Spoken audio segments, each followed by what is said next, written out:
Hey everybody, so here's another update on the Romulan bird of prey. It's about 2 months since I really last worked on it. Last night I spent about 3 hours with some 200 grit sandpaper. I went over every single area of the body and it's looking in really great shape. There's a couple very small dents going on around the body, and as I spin it around here you'll notice the light is flickering, and that's because of this connection right here externally. This is just really loosely tied on, so if I hold it like this I can shake it all over the place. It's a solid connection inside. It's just the external that's a little loose here.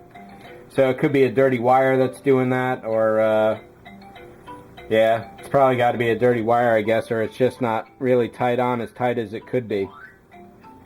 So no problems with the electricity at all. I think in the last video I had mentioned there was a big depression in this area. That's all filled over and it's looking really good. A couple of the dents that I mentioned, one right there, if it's going to show up on the video, probably not. Another one over here, but basically this bottom surface is looking really great.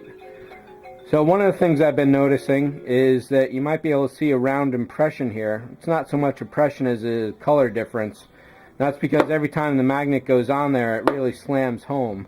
So what I'm thinking at this point is getting a bigger surface, some piece of metal, basically putting a piece of velvet on this side, and then hopefully I'll be able to control the intensity with which that slams home, because it could definitely do some damage after a while. And considering this whole surface is going to have a really huge decal over it, the last thing I want to do is damage the surface. So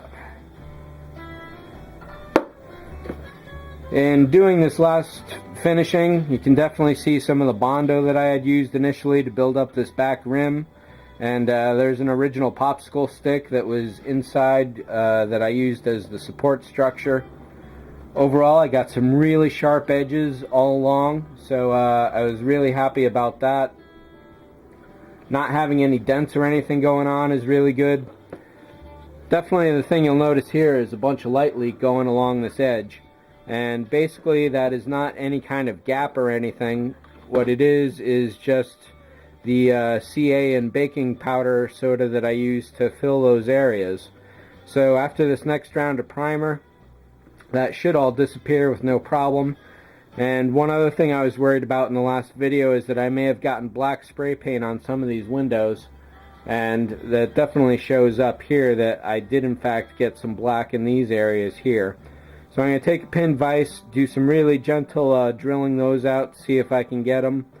And these holes may be about 1 millimeter. They might be a little bigger, maybe 2 millimeter.